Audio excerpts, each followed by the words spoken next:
On September 22, 1980, Iraq launched an attack on Iran.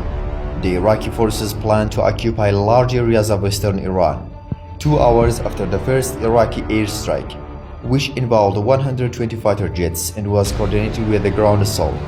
The Al-Shadow operation began. This was the first major air operation by the Islamic Republic of Iran Air Force following the Iraq's invasion. The operation took place on September 23, 1980 and helped Iran secure air superiority in the early months of the war. After the war ended, Iraq's economy was in a difficult situation due to its debts. Throughout 1990s, Saddam tried to convince Kuwait, which had financially supported him during the war, to forgive Iraq's debts, arguing that if Iraq hadn't stood up to Iran, Iran would have also occupied Kuwait. However, Saddam's argument fell on deaf ears. Iraq also desperately needed OPEC to reduce oil production and increase prices to solve its economic problems, but Kuwait opposed Iraq's demands in this regard.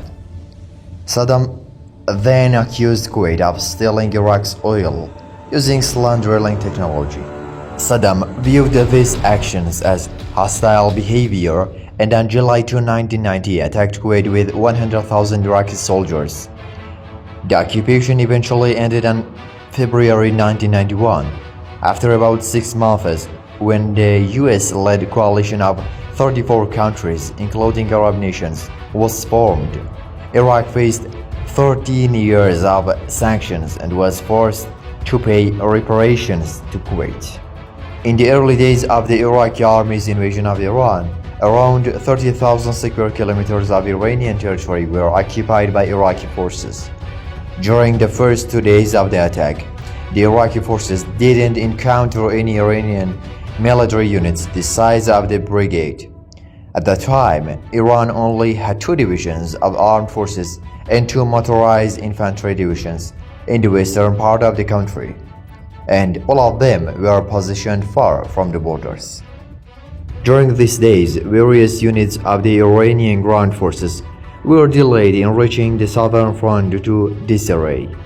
The army's ground forces weren't able to hold their own against Iraq. The Iran-Iraq War was the longest conventional war of the 20th century. This war was unique in many ways. Unlike the wars between India and Pakistan or the Arab-Israeli conflicts, it wasn't a brief, intense clash. There was no direct confrontation between the 2 superpowers of the time, the US and the Soviet Union, and neither officially supported one side.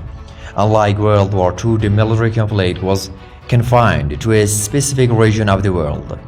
The Iran-Iraq War wasn't just a territorial dispute like the Falklands War between Argentina and Britain that occurred around the same time. And unlike the Korean War, it wasn't a battle between capitalism and socialism.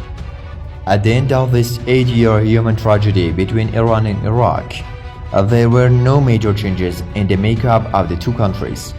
In 1988, when the war ended, the leaders of both countries, Ruhollah Khomeini and Saddam Hussein, were the same as those in power 8 years earlier, and the borders between the 2 countries remained unchanged from the agreement that existed before the war began. During the Iran-Iraq War, Iranian pilots weren't just fighting against Iraqis. They were also up against pilots from various nationalities around the world. Some of the pilots flying Iraqi's MiG-21 and MiG-23 were Egyptian, while others flying Mirage F-1 between 1985 and 1986 were Belgian, South African, Australian, and even American in one instance. There were also Soviet and East German pilots flying MiG-25 in operations. In addition, French and Jordanian pilots were working as flight instructors. Many reports about Soviet pilots began stationed in Iraq suggest that they frequently encountered Iranian F-14 with several MiG-25 piloted by Russians began shut down. The Soviets typically sent some of their most experienced pilots for these operations. Iraq started the war with fully stocked arsenals, but the country faced a shortage of spare parts. At the beginning of the war, the Soviet Union only supplied a small portion of the parts Iraq needed. However, after Iraq's defeat in the first phase of the war in 1982, the Soviet Union once again became Iraq's most important military ally. Up until that point, Iraq had been sourcing Soviet-made parts from countries like North Korea, Egypt, China, and Yugoslavia. At the same time, Iraq purchased a lot of weapons, including exocet missiles from France. Before the production of specialized anti-ship Mirage F-1 planes was completed, Iraqi pilots, especially in air battles, performed well below Western standards. One of Iraq's major problems throughout the war was the lack of skilled personnel to operate the modern weapons it acquired. Iraq never managed to fully utilize the potential of these weapons. For example, 4 years after receiving the Su-24 aircraft, none of them had been put into operation. Even today, it's hard to estimate how many of the Iraqi casualties during the war were directly due to confrontations with Iran, and how many were the result of poor command or mistakes in using advanced weapons. In 1986, after the French government demanded the departure of Masoud Rajavi and other Mujahideen from the country, the group moved their base from Paris to Baghdad and established themselves at a camp called Camp Ashraf. Saddam Hussein welcomed their presence and supported them with military equipment.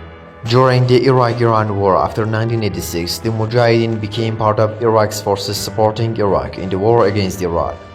In 1986, they established the National Liberation Army to overthrow the Islamic Republic and conducted over 100 military operations in cooperation with the Iraqi army until the end of the war. In 1988, after Iran's repeated failures in various operations, the Mujahideen, with Iraqi support, successfully carried out the operations Sunrise and Chandelier. The group also launched Operation Eternal Light after Iran accepted UN Resolution 598, but before this ceasefire took effect, aiming to reach Tehran and overthrow the Islamic Republic. This operation was made with Iran's counteroffensive Operation Mirsad. And now see parts of the Iran-Iraq War.